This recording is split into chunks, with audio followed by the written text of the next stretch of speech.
કેલ્સી એ પ્રકારનો પ્રોગ્રામ છે કે જેના અંદર ફક્ત આપણે કાંઈ પણ વસ્તુ ટાઈપ કરી નાખી અને બસ એનું પ્રિન્ટઆઉટ કાઢી લીધું એવું નથી.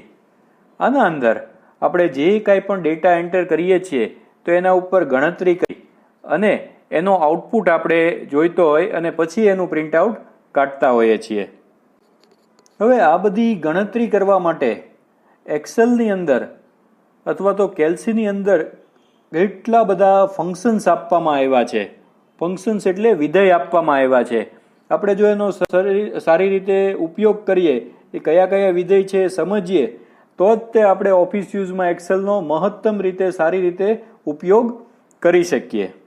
હવે જટિલ નિર્ણયો લેવાની કામગીરી અને પુષ્કળ પ્રમાણમાં ડેટાનું વિશ્લેષણ ધરાવતા વાસ્તવિક દુનિયાના વિનિયોગમાં માત્ર ડેટા અને સરળ ગાણિતિક પદાવલીઓ દાખલ કરવી ઘણી વખત પૂરતી નથી. આ પ્રકારના કાર્યો કરવા માટે કેલ્સી જેવા સ્પ્રેડશીટ પ્રોગ્રામ્સ ગાણિતિક, તાર્કિક, આંકડાકીય, સમય અને તારીખ, નાણાકીય અને શાબ્દિક લખાણ તેમજ સંખ્યાની ગણતરીઓને લગતા પ્રમાણિત વિધેયો એટલે કે ફંક્શન્સોને તેમની અંદર જ સમાવિષ્ટ હોય તે સ્વરૂપે પૂરા પાડે છે. જરૂર છે માત્ર આ બધા ફંક્શન્સને જાણવાની અને સમય આવે ત્યારે એનો ઉપયોગ કરવાની. તો તમને આ ચેપ્ટરની અંદર કંટાળો આવે કે મજા આવે, કાંઈ પણ હોય, આ બધા ફંક્શન્સ વિશે તમે માહિતી મેળવજો. તો આ ફંક્શન્સની માહિતી મેળવ્યા પછી તમે એક્સેલના માસ્ટર થઈ જશો. ઓફિસમાં કે ક્લાસમાં કે ઘરે બીજા બધા કરતાં વધારે ઝડપથી તમે ફટાફટ કાર્ય કરી શકશો. હવે જો ખાસ યાદ રાખવા જેવી વસ્તુ કે કોઈ પણ પદાવલીની જેમ વિધેયની શરૂઆત હંમેશા બરાબરના ચિહ્ન એટલે કે ઇઝ ઇક્વલ ટુ સાઇનથી થાય. ઇઝ ઇક્વલ ટુ પછી શું આવે તો કે વિધેયનું નામ. દાખલા તરીકે આપણે સમ ફંક્શનનો યુઝ કર્યો હતો બધા સેલની ગણતરી કરવા માટે, તો ફંક્શનનું નામ ઇઝ ઇક્વલ ટુ સમ. પછી શું આવે તો કે કાઉન્સ ઓપન થાય એટલે કે બ્રેકેટ્સ ઓપન થાય અને એની અંદર એક અથવા એકથી વધારે વિધેયના ચલ એટલે કે આર્ગ્યુમેન્ટ જણાવવામાં આવે. હવે આર્ગ્યુમેન્ટ કે ચલ એટલે શું તમને સમજાવું કે હમણાં આપણે ગણતરી કરવી હોય A1 થી D1 સુધીના સેલની અંદર પડેલી વેલ્યુની, તો આપણે શું લખીએ is equal to sum bracket open A1 colon D1. તો A1 અને D1 આ જે બે સેલ વેલ્યુ લખી એને કહેવાય આર્ગ્યુમેન્ટ. હવે બીજી વસ્તુ કે ઇઝ ઇક્વલ ટુ સાઇન જે છે બરાબરની નિશાની એ લખવી ફરજિયાત છે. એનું કારણ છે કે આપણે કાંઈ પણ વસ્તુ ફંક્શનનો યુઝ કર્યો, દાખલા તરીકે સમ કરવા માટે સમ ફંક્શનનો યુઝ કર્યો, તો આપણે ઇઝ ઇક્વલ ટુ ન લખીએ ને, ડાયરેક્ટ સમ ને બ્રેકેટ ને A કોલન A1 ને D1 ને એવું ટાઈપ કરી નાખીએ તો એક્સેલ જે છે એને ખબર નહીં પડે કે આ વિધેય છે. એક્સેલ એમ માની લેશે કે આ તો સામાન્ય ટેક્સ્ટ ટાઈપ કરી છે, આની ઉપર મારે કોઈ જ જાતની ગણતરી કરીને આપવાની નથી. હવે વિધેયના ચલ એટલે કે આર્ગ્યુમેન્ટ તરીકે કોઈ કિંમત, સેલનો એડ્રેસ કે શાબ્દિક લખાણ અથવા તો અચલ કિંમત અથવા તો એક કે વધારે વિધેયો હોઈ શકે. આપણે આગળ સમજાવતો જાઓ એમ તમને આ બધા કોન્સેપ્ટ હું ક્લિયર કરી દઈશ. વિધેય જે છે એનો તમે દાખલા તરીકે આપણે હમણાં સમ ફંક્શન એટલે કે સમ વિધેયની વાત કરી, તો સ્ટાન્ડર્ડ ટૂલબાર ઉપર એનું શોર્ટકટ કી સિગ્મા આકારની સાઇન હોય છે, ખરું ને? એની ઉપર આપણે ક્લિક કરીએ, આપણે એને ઓટોસમ કહેતા હોઈએ છીએ. તો એ રીતે પણ ફંક્શન ઇન્સર્ટ કરી શકાય.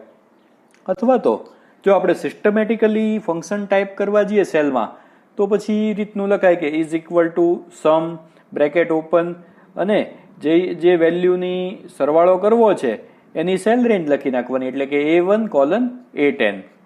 આપણે આમ ટાઈપ કરીએ તો આના અંદર સમ છે એ ફંક્શનનું નામ છે, જ્યારે A1 કોલન D1 છે એ સેલ એડ્રેસીસ છે. તો એક સાથે A1 કોલન A10 કરીએ ત્યારે એક્સેલ ટોટલ 10 સેલ જે પડ્યા છે એક જ લાઇનમાં A1 થી A10 સુધીના, એ 10 સેલની અંદર જે વેલ્યુ પડી છે એનો સરવાળો કરે છે. અને આ A1 કોલન A10 જે છે એને આપણે આર્ગ્યુમેન્ટ તરીકે ઓળખીએ છીએ. અને એક બીજી વસ્તુ કે આપણે A1 કોલન A10 ટાઈપ કરીએ એના બદલે આપણે આ રીતે પણ લખી શકીએ કે is equal to sum A1 comma A2 comma A3 એ રીતે છે કોમા કોમા મૂકીને પણ A10 સુધીનો સરવાળો કરી શકીએ. પણ આવી આપણે જરૂરિયાત ક્યારે પડે કે દાખલા તરીકે સેલ રેન્જની વચ્ચેના અમુક સેલ છે એને આપણે સરવાળામાં નથી લેવાના, તો આપણે આ કોમાનો યુઝ કરીએ, પણ જનરલી આપણે કોલનનો યુઝ કરતા હોઈએ છીએ. અહીંયા આગળ જે મેં સ્ક્રીનશોટ મૂક્યો છે તમારી ટેક્સ્ટબુકમાંથી લઈને, તો એની અંદર ત્રણેય રીત દર્શાવી છે કે સિગ્મા સાઇનનો યુઝ કરીને, અથવા તો સમ ફંક્શનમાં કોલનનો યુઝ કરીને, અને ત્રીજી રીતે સમ ફંક્શનની અંદર કોમાનો યુઝ કરીને. તો ત્રણેય રીતે થઈ શકે. અને જો એક બીજી મહત્વની વસ્તુ કે જે સેલ એડ્રેસને આપણે ઉપયોગ કર્યો હોય તો એનું જે સેલનું નામ હોય A1 A2, તો જો એનો દરેકનો કલર ચેન્જ થઈ જશે, ખરું ને? અને એ જે સેલ છે એની ફરતી જે બોર્ડર હોય એનો પણ કલર ચેન્જ થઈ જશે, તો તરત જ તમને ખ્યાલ આવી જાય કે આટલા આટલા સેલને આપણે ગણતરીમાં લીધેલ છે. હવે જો એક્સેલની અંદર ક્યાં તો કેલ્સીની અંદર કેટલા બધા વિધેયો આપેલા હોય છે. હવે આ બધા જ વિધેયો જે છે એનો ઓટોસમની જેમ અલગ અલગ આઇકોન બનાવીને ટૂલબાર ઉપર મૂકવો શક્ય નથી. નહીં તો આખું સ્ક્રીન તમારો ભરાઈ જાય તોય પૂરા ન થાય, એટલા બધા ફંક્શન્સના અલગ અલગ આઇકોન બની શકે. બીજી વસ્તુ કે આટલા બધા ફંક્શન્સ તમે યાદ રાખી શકો એની સાચી સિન્ટેક્સ સાથે, એ પણ શક્ય નથી.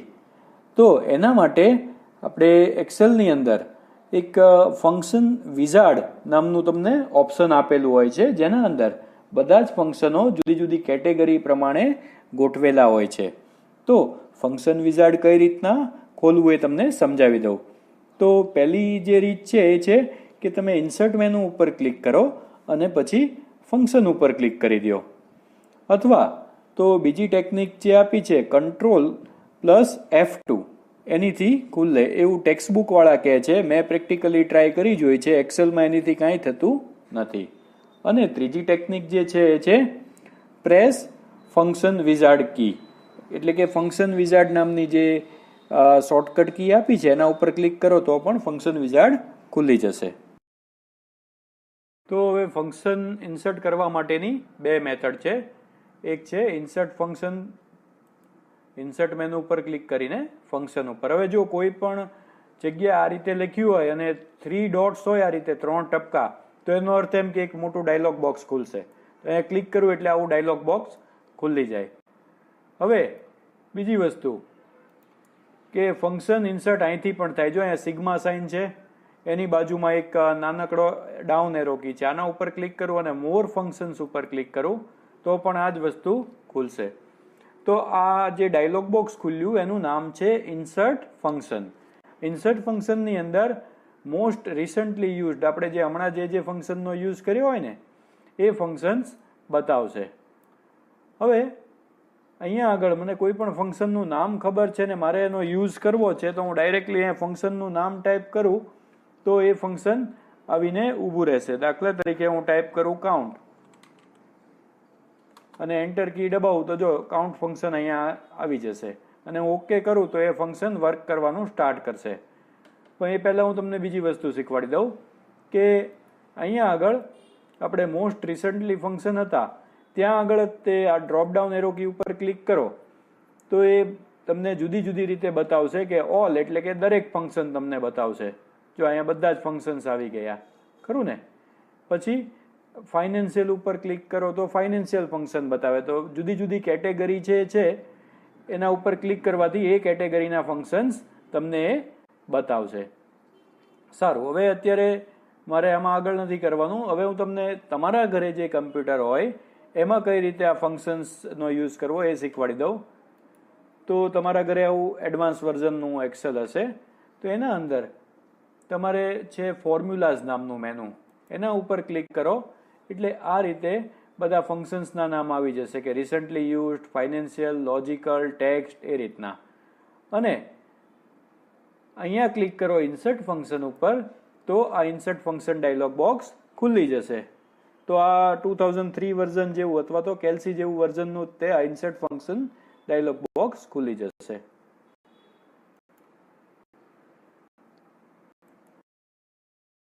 હમણાં આપણે જોયું એ પ્રમાણે એક્સેલમાં ઘણી બધી કેટેગરીના ફંક્શન્સ છે. તો એમાં સૌથી પહેલા આપણે મેથેમેટિકલ કેટેગરીના ફંક્શન્સ જોઈએ. તો મેથ્સના ફંક્શન જે છે એ તમારે ખૂબ જ કામ લાગશે કે મોટા ભાગે આપણે ગણતરી જે કરતા હોઈએ છીએ ન્યુમેરિક વેલ્યુઝ ઉપર જ કરતા હોઈએ છીએ. બીજી વસ્તુ કે મેથ્સના તો ઘણા બધા ફંક્શન્સ છે, પણ તમને આ ટેક્સ્ટબુકની અંદર ફક્ત જે કામ લાગે એવા હોય અને જે ફેમસ ફંક્શન્સ હોય, પ્રચલિત ફંક્શન્સ હોય એ જ શીખવાડવામાં આવ્યા છે. તો આપણે સ્ટાર્ટ કરીએ. અને સ્ટાર્ટ કરતા પહેલા જો હજી સુધી તમે નવા છો મારી ચેનલમાં અને ચેનલને સબસ્ક્રાઇબ નથી કરી તો ચેનલ ખાસ સબસ્ક્રાઇબ કરી લેજો અને વિડીયો જોવાનું સ્ટાર્ટ રાખજો. મેથેમેટિક્સમાં સૌથી પહેલા આપણે એ ફંક્શન શીખશું કે જેના મારફત આપણે કોઈ પણ નંબરની એબ્સોલ્યુટ વેલ્યુ ફાઇન્ડ કરી શકીએ, એટલે કે સંખ્યાની નિરપેક્ષ કિંમત ફાઇન્ડ કરી શકીએ. તો એના માટેનું જે ફંક્શન છે એનું નામ છે ABS. હવે જરૂરી નથી કે તમે ફંક્શનનું નામ કેપિટલમાં ટાઈપ કરો ABS, તમે સ્મોલમાં ટાઈપ કરો તો પણ એ જ કામ આપશે. તો ABS ફંક્શન જે છે એ સંખ્યામાંથી માઇનસ જે છે એ ચિહ્નને દૂર કરી દેશે અને સંખ્યાને ધન બનાવી દેશે. હવે તમને મનમાં પહેલો સવાલ એ થાય કે જો આપણે પોઝિટિવ નંબર જ જોતો તો આપણે નેગેટિવ નંબર જોતો જ નહોતો તો આપણે પોઝિટિવ નંબર જ ટાઈપ કરીએ ને, નેગેટિવ ટાઈપ કરીને પછી એના ઉપર આ ફંક્શન શું કામ વાપરવું જોઈએ, ખરું ને? તો એનો જવાબ હમણાં હું તમને પ્રેક્ટિકલી સમજાવી દઈશ. પ્રેક્ટિકલી નહીં પણ આની આગળ સમજાવી દઈશ કે આની જરૂર કેવી રીતે પડે અને પડે જ તે.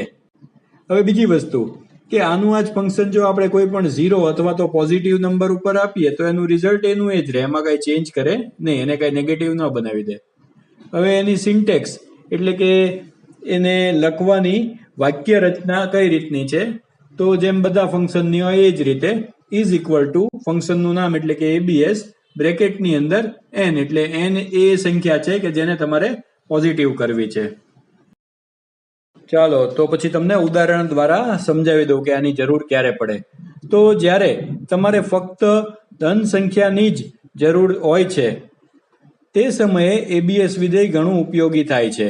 ધારો કે તમે એક પદાવલીની અંદર બીજી પદાવલી વાપરી રહ્યા છો, એક એક્સપ્રેશનની અંદર બીજું એક્સપ્રેશન વાપરી રહ્યા છો.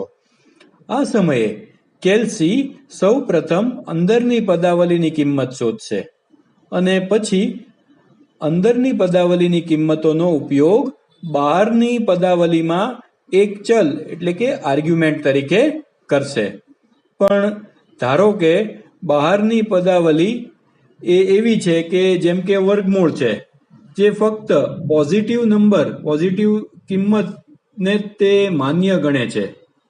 તો આ સમયે જો અંદરની પદાવલીનું પરિણામ નેગેટિવ આવે તો શું થાય? અંદરની પદાવલીનું નેગેટિવ જે પરિણામ છે બહારની પદાવલીને અમાન્ય બનાવી દે અને એરર આવી જાય, આગળ કાંઈ રિઝલ્ટ આવે જ નહીં. તો આવી જગ્યાએ આ ફંક્શનના ઉપયોગની જરૂર પડે છે. તમને પ્રેક્ટિકલી સમજાવી દઉં, પણ એ પહેલા એક વાત કહી દઉં કે હવે આ ચેપ્ટરના જે કાંઈ પણ પ્રેક્ટિકલ કરશો તો એની માટે નવી એક્સેલની જે ફાઇલ બનાવો એને તમારે ફંક્શન્સ નામેથી સેવ કરી દેવાની છે. હવે આમાં જેટલા ફંક્શન આપણે શીખતા જઈએ ને એ અલગ અલગ શીટમાં બનાવવાના અને દરેક શીટને એ ફંક્શનના નામથી રિનેમ કરી દેવાની. દાખલા તરીકે ABS ફંક્શન છે તો એક્ઝામ વખતે જ્યારે તમારે એ ફંક્શન રિફર કરવું હોય તો તમે ઇઝીલી કરી શકો. હવે અમે 3 વસ્તુ ટાઈપ કરી છે, value of n, functions used અને વેલ્યુ ઓફ ABS. હવે હું સૌથી પહેલા કોઈ પણ નેગેટિવ નંબર ટાઈપ કરું, દાખલા તરીકે હું ટાઈપ કરું -20. ઓકે, હવે કયું ફંક્શન યુઝ કરવાનું છે? ABS બ્રેકેટની અંદર B1. ઓકે, હવે એન્ટર દબાવું તો કઈ રિઝલ્ટ તો આવ્યું નહીં. કેમ? કારણ કે ઇઝ ઇક્વલ ટુ ની સાઇન નથી મૂકી, તો એને નોર્મલ ટેક્સ્ટ તરીકે તે ટ્રીટ કરે છે. તો અહીંયા આપણે ખાલી ફંક્શનનું નામ દર્શાવવું હતું એટલા માટે મેં ઇઝ ઇક્વલ ટુ સાઇન નો યુઝ નથી કર્યો. સારું, હવે આની પછી અહીંયા આપણે ફંક્શનનો યુઝ કરીએ is equal two ABS bracket open અને B1 એના ઉપર ક્લિક કરી અને બ્રેકેટ ક્લોઝ, એન્ટર. થઈ ગયો ને પોઝિટિવ નંબર. તો આ રીતે છે. હવે વિદ્યાર્થી મિત્રો, તમે ઘાતાંકીય વિશે તો શીખ્યા જ હશો મેથેમેટિક્સમાં, અને તમને એ પણ ખ્યાલ હશે કે કોઈ પણ નંબરની ઘાતાંકીય એટલે કે એક્સપોનેન્ટિયલ વેલ્યુ ફાઇન્ડ આઉટ કરવી એ કેટલું બધું અઘરું છે. તો અહીંયા આપણે ફક્ત એક ફંક્શન વાપરીને એક્સેલની અંદર તરત જ તે વેલ્યુ ફાઇન્ડ કરી શકીએ છીએ. તો exp વિધેય ઘાતાંકીય વિધેય e⁻x ની કિંમત પાછી આપે છે, જ્યાં x એ આપેલી સંખ્યા છે અને e ની કિંમત આશરે 2.71828128 બરાબર છે. તેની વાક્ય રચના exp બ્રેકેટની અંદર નંબર છે. હવે જો વિદ્યાર્થી મિત્રો, હું જે ફંક્શન આ ચેપ્ટરના કરાવવાનો છું એ અહીંયા જુદી જુદી વર્કશીટમાં સ્ટોર કરી રહ્યો છું અને એ વર્કશીટને ફંક્શનનું નામ આપી રહ્યો છું. તો જેથી કરીને મારે એક્ઝામ વખતે અથવા તો ગમે ત્યારે રિવાઇઝ કરવું હોય તો હું ઇઝીલી બધા જ ફંક્શનને રિફર કરી શકું અને રિવાઇઝ કરી શકું. હવે અહીંયા સૌથી પહેલાં આપણે વેલ્યુ ઓફ n કે આપણે કેનું એક્સપોનેન્ટિયલ ફાઇન્ડ કરવું છે, તો હું ટાઈપ કરું છું 4. હવે અહીંયા આપણે કયું ફંક્શન વાપરવાના છીએ એનું નામ તો exp, એની અંદર આપણે યુઝ કરવાના છીએ b1 બ્રેકેટ પૂરું. હવે અહીંયા મેં ઇઝ ઇક્વલ ટુ જાણી જોઈને ટાઈપ નથી કર્યું. હવે અહીંયા આગળ ઇઝ ઇક્વલ ટુ આ રીતે, તો એનો જવાબ આપણને મળી ગયો. હવે અહીંયા આપણે કોઈ પણ નંબર એન્ટર કર્યા કરશું, આનો કલર એ ચેન્જ કરી નાખું. અહીંયા કોઈ પણ નંબર હું એન્ટર કરીશ તો એનું એક્સપોનેન્શિયલી મને ફાઇન્ડ કરી દેશે. તમે લોકો લોગ અને એન્ટીલોગ વિશે તો ભણી જ ગયા હશો, અને કોઈ પણ વસ્તુનું લોગ અથવા તો એન્ટીલોગ જો તમારે શોધવું હોય તો એની માટે તમારે લોગ ટેબલનો ઉપયોગ કરવો પડે, અને આ વસ્તુ તમારે શોધવામાં ઘણો બધો સમય પણ પસાર થઈ જાય. તો આ જ વસ્તુ તમે એક્સેલમાં ફક્ત એક ફંક્શન જેનું નામ છે ln એનો યુઝ કરીને ફાઇન્ડ આઉટ કરી શકો છો. હવે પ્રાકૃતિક લઘુગુણક એટલે કે નેચરલ લોગેરિધમ કઈ રીતે ફાઇન્ડ થાય, તો ln વિધેય આપેલી ધન સંખ્યાની પ્રાકૃતિક લઘુગણક એટલે કે લઘુગણકનો આધાર e કિંમત પરત આપે છે. આ વિધેયની વાક્ય રચના ln અને બ્રેકેટમાં નંબર છે, જ્યાં નંબર એ ધન સંખ્યા છે. દાખલા તરીકે આપણે કોઈ સેલમાં ઇઝ ઇક્વલ ટુ ln અને બ્રેકેટમાં 8 લખીએ તો આપણને જવાબ મળે 2.07944154117. હવે આપણે નેચરલ લોગેરિધમ ફાઇન્ડ કરવું છે, દાખલા તરીકે 8 નંબરનું, તો આપણે અહીંયા એક ટાઈપ કર્યું અને એની માટેનું કયું ફંક્શન છે ln, તો મેં ફંક્શનનું નામ ટાઈપ કરી નાખ્યું જેથી કરીને ગમે ત્યારે હું રિફર કરું ત્યારે મને યાદ રહે. અને હવે અહીંયા ઇઝ ઇક્વલ ટુ સાથે એ ફંક્શનનો હું યુઝ કરું છું, તો જો જવાબ મળી ગયો. અને અહીંયા આપણે ગમે ત્યારે ગમે એ ડિજિટ નાખીએ તો એ પ્રમાણે એનું લોગેરિધમ જે છે નેચરલ લોગેરિધમ વેલ્યુ એ આપણને મળશે. હવે પછીનો ટોપિક છે લઘુગણક આધાર 10 સાથે એટલે કે લોગેરિધમ બેઝ 10. હવે log 10 ફંક્શનનું નામ છે જેના દ્વારા આપણને આ મળે. તો log 10 વિધેય આપેલી ધન સંખ્યાની લઘુગુણક આધાર 10 સાથે કિંમત પરત આપે છે. તેની વાક્ય રચના log 10 અને બ્રેકેટમાં નંબર છે, જ્યાં નંબર એ ધન સંખ્યા છે. ઉદાહરણ તરીકે log 10 બ્રેકેટમાં 6 ને આપણે log 10⁶ ગણવામાં આવે છે અને જવાબ આપણને મળે છે 0.7781512504. હવે છે લઘુગણક આધાર 10 કઈ રીતે શોધવો, તો એની માટેનું ફંક્શનનું નામ છે log 10. તો અહીંયા પહેલા એક નંબર એન્ટર કરી નાખું, દાખલા તરીકે 6 નંબર, અને અહીંયા એ ફંક્શનનું નામ ટાઈપ કરી નાખું. હવે એક બીજી વસ્તુ ખાસ યાદ રાખજો કે ફંક્શનનું નામ તમે કેપિટલમાં ટાઈપ કરો કે સ્મોલમાં ટાઈપ કરો એનીથી કાંઈ ફેર પડે નહીં. ફંક્શન જેમ કામ કરતું એમ જ કામ કરે. તો આ રીતે એનો આન્સર આવી જશે. જો આપણે કોઈ સંખ્યાની ઘાતની ગણતરી કરવી હોય તો પાવર નામનું ફંક્શન યુઝ થાય. હવે ઘાત એટલે કે પાવર વિધેય સંખ્યાની ઘાતની ગણતરી કર્યા પછીની કિંમત પરત આપે છે. તેની વાક્ય રચના આ પ્રકારની છે: ઇઝ ઇક્વલ ટુ પાવર બ્રેકેટની અંદર નંબર કોમા પાવર અને બ્રેકેટ ક્લોઝ. હવે એક વસ્તુ યાદ રાખજો, આમાં જગ્યા કોઈ જગ્યાએ છોડવાની નથી વચ્ચે. નંબર કે કોમા કે પાવરની વચ્ચે જગ્યા છોડ્યા વગર આ રીતે ટાઈપ કરવાનું છે. જો કોઈ સેલમાં આપણે ઇઝ ઇક્વલ ટુ પાવર બ્રેકેટની અંદર 10,3 અને બ્રેકેટ ક્લોઝ ટાઈપ કરીએ તો તે આપણને 1000 જવાબ આપશે. કોઈ પણ સંખ્યાની ઘાત શોધવા માટે પાવર ફંક્શન ખૂબ જ ઉપયોગી છે. જો અહીંયા હું તમને એક દાખલો આપું, દાખલા તરીકે મારે 2 ની ઘાત 1 શું જવાબ આવે, 2 ની ઘાત 2 શું જવાબ આવે, એવું 10 સુધી ફાઇન્ડ કરવું છે. બરોબર, તો અહીંયા મેં 2 ટાઈપ કર્યું, અહીંયા 1 to 10 ટાઈપ કરી નાખ્યું. ખરું ને? હવે અહીંયા ફંક્શનનો યુઝ કરું કે ઇઝ ઇક્વલ ટુ પાવર, અહીંયા લઈ લઉં 2 કોમા રેસ ટુ 1, તો જવાબ આવી ગયો 2. હવે હું આને ખેંચીશ તો સાચો જવાબ આવશે કે નહીં આવે? નહીં આવે. જો બધે 0 0 થઈ ગયું. તો એની માટે શું કરવાનું, મેં તમને એક વખત એબ્સોલ્યુટ રેફરન્સ શીખવાડ્યું હતું, એ રિવાઇઝ કરવા માટે જ મેં આ રીતનું કર્યું. તો એબ્સોલ્યુટ રેફરન્સ સેટ કરવા માટે આ જે C2 ની વેલ્યુ છે એને ફિક્સ કરી દેવાની. ફિક્સ કઈ રીતે થઈ જાય? તો કે C ની પહેલા અને 2 ની પહેલા ડોલર સાઇન ટાઈપ કરી નાખવાની. જો C ની પહેલા ડોલર અને 2 ની પહેલા ડોલર. હવે આ 1 2 3 4 ચેન્જ થશે, જ્યારે ઓલો 2 જે છે એ કોન્સ્ટન્ટ રહેશે. જો આવી ગયો ને જવાબ. અને આ એક કોષ્ટક તમે બનાવીને રાખો ને તો તમારે ગમે એની વેલ્યુ ફાઇન્ડ કરવી હોય, એની ઘાત ફાઇન્ડ કરવી હોય તો આ નંબર જ તમારે ચેન્જ કરવાનો છે. દાખલા તરીકે 5 ની ઘાતે 1 2 3 10 સુધીનો જવાબ મળી જાય. ખરું ને? તો આ ખૂબ ઉપયોગી છે. હવે અહીંયા આપણે માહિતી જેમ બધાની સ્ટોર કરીએ છીએ એ રીતે કરી નાખીએ કે 5 ની ઘાત